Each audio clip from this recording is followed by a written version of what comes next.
तो भाई कल फाइनली और ऑफिशियली जॉन सीना का रिटायरमेंट हो ही गया, जो कि बहुत सारे फैंस और सुपरस्टार्स के लिए बड़ा इमोशनल मोमेंट था। लेकिन इसके बाद डब्ल्यूडब्ल्यूई ने बिना किसी देरी के जॉन सीना को एलिमिनी सेक्शन में डाल दिया, जहां पर वो वाले सुपरस्टार्स होते हैं जो डब्ल्यूडब्ल्यूई में फिलहाल हमें देखने को नहीं मिल रहे हैं या फिर उनका रिटायरमेंट हो चुका है। लेकिन अभी जॉन सीना ने खुद बताया था कि उन्होंने 5 साल की डब्ल्यूडब्ल्यूई के साथ डील साइन करी है, जहां उन्हें ब्रांड एम्बेसडर बनाया गया है। तो किसी न किसी तरीके से तो वो अभी भी डब्ल्यूडब्ल्यूई से जुड़े हुए हैं। अभी फाइटफुल की भी एक रिपोर्ट आई है जहाँ उनका कहना है कि भाई जॉन सीना में ऑन कैमरा और ऑफ कैमरा अभी भी देखने को मिलने वाले हैं। तो डब्ल्यूडब्ल्यूई ने थोड़ी ज़्यादा जल्दी नहीं कर दी उन्हें एलिमिनी सेक्शन में डालने की। तो हेलो गाइस, मैं Gagan and welcome to my YouTube channel the Wrestling Slammer. लेकिन इससे पहले वीडियो में आगे बढ़े, लाइक और सब्सक्राइब करना मत भूलना।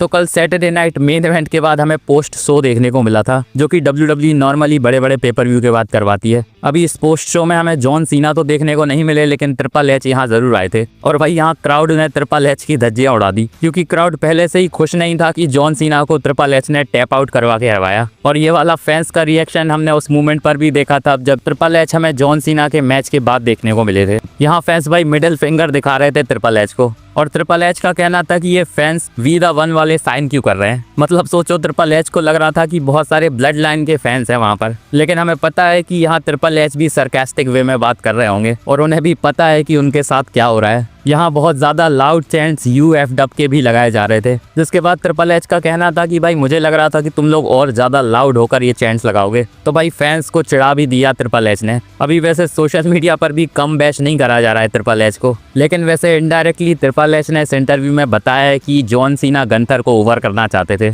और वो बिजनेस को प्रायोरिटी पर रखते हैं। अभी जॉन सीना को पता था कि वो तो रिटायर होने वाले हैं, लेकिन गंथर बहुत आगे जाएंगे। तो अगर गंथर उन्हें हराएंगे तो भाई गंथर का ही फायदा होगा, और क्योंकि गंथर अभी डब्ल्यूडब्ल्यूई में है तो इससे डब्ल्यूडब्ल्यूई का भी फायदा होगा। तो ट्रिपल एच ने यहाँ इनडायरेक्टली समझाने की कोशिश तो करी, लेकिन हमें पता है कि फैंस इतनी आसानी से समझने नहीं वाले, और ये जॉन सीना को हरवाने का ब्लेम उनके ऊपर बहुत लंबा चलने वाला है। वैसे ट्रिपल एच ने यहाँ ये भी कहा है कि अब जॉन सीना क्योंकि चले गए हैं, जो कि बहुत पहले के सुपरस्टार थे, तो भाई अब नए एरा की शुरुआत होगी। अभी वैसे तो ट्रिपल एच ये चीज़ बहुत बार बोल चुके हैं बड़े बड़े पेपर व्यूज़ के बाद, और अभी 2-3 हफ्ते पहले भी उन्होंने यही बोला था। तो यहाँ ट्रिपल एच को इतना सीरियसली लेने की ज़रूरत है नहीं। बाकी हमें कल की रॉ में पता चल जाएगा कि कौन सा एरा स्टार्ट होने वाला है। अभी वैसे कल जॉन सीना के रिटायरमेंट मैच के बाद बहुत सारे सुपरस्टार्स और फैंस अभी भी दुखी हैं, और वो मूवमेंट बहुत ज़्यादा इमोशनल लग रहा था। लेकिन भाई अभी जो वीडियोज़ आ रही हैं कल के सैटरडे नाइट मेन इवेंट के बाद, उसे देखकर लग रहा है कि कोडी रोड्स को कुछ ज़्यादा ही दुख हुआ है। कल जॉन सीना के जाने के बाद भाई सैटरडे नाइट मेन इवेंट का तो एंड हो गया था, लेकिन कोडी रोड्स वहीं खड़े हुए थे। यहाँ उनका एक इंटरव्यू भी हुआ था जहाँ वो बड़े इमोशनल लग रहे थे, और इतने इमोशनल थे कि वो बोल भी नहीं पा रहे थे।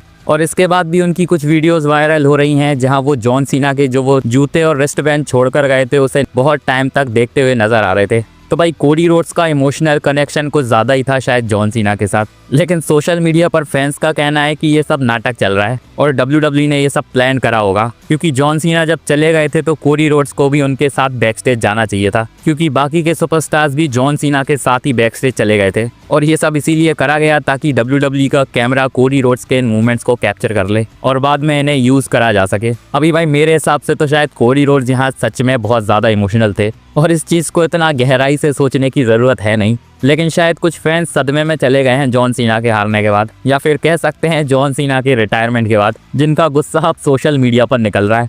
वैसे कल जॉन सीना के रिटायरमेंट मैच के बाद हमें बहुत सारे सुपरस्टार्स वहां देखने को मिले थे, लेकिन भाई बहुत सारे सुपरस्टार्स ऐसे भी थे जो कि बैक स्टेज मौजूद थे और वो हमें रिंग साइड पर देखने को नहीं मिले, जिनमें से एक नाम है सेथ रॉलिंस का। कल बेकी लिंच भी वैसे रिंग साइड पर नहीं आई थी, लेकिन भाई फैंस ने बेकी लिंच और सेथ रॉलिंस को सैटरडे नाइट मेन इवेंट से निकलते हुए कैप्चर कर लिया। तो इतना तो फिक्स था कि सेथ रॉलिंस और बेकी लिंच बैक स्टेज ही थे, लेकिन वो हमें रिंग साइड पर देखने को नहीं मिले। अभी यहाँ डब्ल्यूडब्ल्यूई शायद पर्पसली उन्हें रिंग साइड पर लेकर नहीं आई होगी, क्योंकि सेथ रॉलिंस को डब्ल्यूडब्ल्यूई एवं टीवी पर यूज़ नहीं करेगी।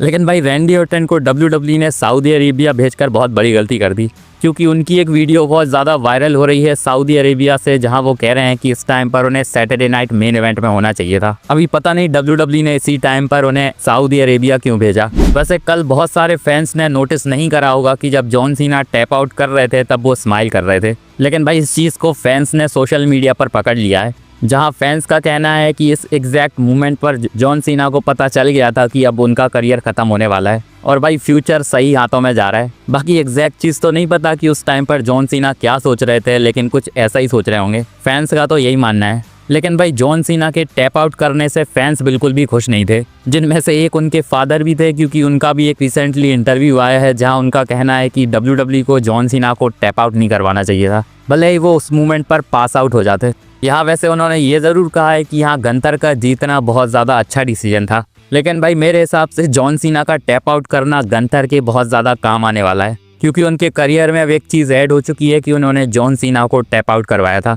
इस चीज़ से गंतर का स्टेटस भी भाई थोड़ा हाई हो चुका है। सोचो जॉन सीना ने लास्ट टाइम 2002 में शायद टैप आउट करा था और इतने लंबे टाइम से अभी तक उन्हें कोई टैप आउट करवा नहीं पाया था, तो ये चीज़ अंडरटेकर की स्ट्रीक जैसी हो गई थी। अभी सोचो ब्रॉक लेसलर ने जब अंडरटेकर को हराया था तब उन्हें भी बहुत बैश करा गया था, लेकिन इसके बाद उनका स्टेटस बहुत ज़्यादा हाई हो गया था, तो शायद ये चीज़ गंतर के भी बहुत ज़्यादा काम आने वाली है। और मेरे हिसाब से तो टैप आउट करवाने का डिसीजन इतना बुरा भी नहीं था, क्योंकि भाई जॉन सीना पास आउट तो बहुत बार हो चुके हैं, लेकिन टैप आउट उन्होंने अभी तक करा नहीं था।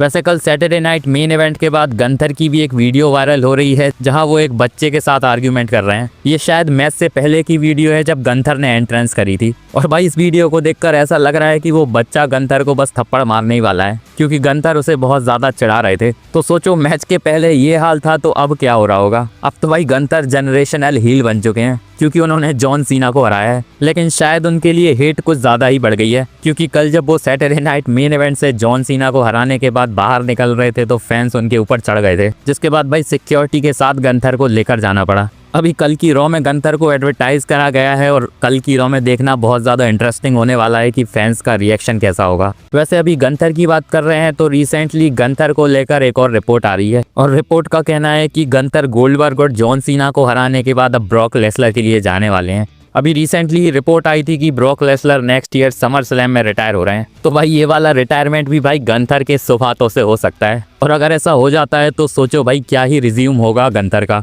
जहां उसमें लिखा होगा कि उन्होंने ब्रॉक लेसलर, जॉन सीना, गोल्डबर्ग जैसे सुपरस्टार्स को रिटायर करा है। अभी तो वैसे ये बहुत ज़्यादा अर्ली हो जाएगा कि Brock Lesnar next year retire भी होने वाले हैं या नहीं, और उनके रिटायरमेंट मैच में उन्हें गंतर ही फेस करेंगे या नहीं। लेकिन इतना तो फिक्स लग रहा है कि गंतर को अब तगड़ा पुश मिलने वाला है, क्योंकि भाई बंदे के पास अब तगड़ी हीट आ गई है जॉन सीना को हराने के बाद। वैसे कल की रॉ में हमें सीएम पंक भी देखने को मिलने वाले हैं, जो कि 2 हफ्ते के बाद रॉ में आ रहे हैं। अभी जो कल पोस्ट शो हुआ था सैटरडे नाइट मेन इवेंट के बाद, वहाँ सीएम पंक भी आए थे और उनसे भी पूछा जाता है रिटायरमेंट के बारे में, जहाँ उनका कहना है कि उनका भाई रिटायरमेंट बहुत दूर है अभी और वो इतने जल्दी नहीं जाने वाले। अब नेक्स्ट हमें सीएम पंक और ब्रॉन बेकर का जनवरी में मैच देखने को मिलने वाला है, तो WWE कल से इसका बिल्डअप स्टार्ट करेगी। वैसे अब सैटरडे नाइट मेन इवेंट खत्म होने के बाद नेक्स्ट स्टॉप हमें रॉयल रंबल देखने को मिलेगा, जो कि वैसे तो थोड़ा दूर है, लेकिन जिस हिसाब से टिकट सेल्स चल रही हैं और रिपोर्ट्स आ रही हैं कि फैंस कितने एक्साइटेड हैं इस इवेंट के लिए, लग रहा है कि रॉयल रंबल बड़ा ह्यूज पेपर व्यू होने वाला है।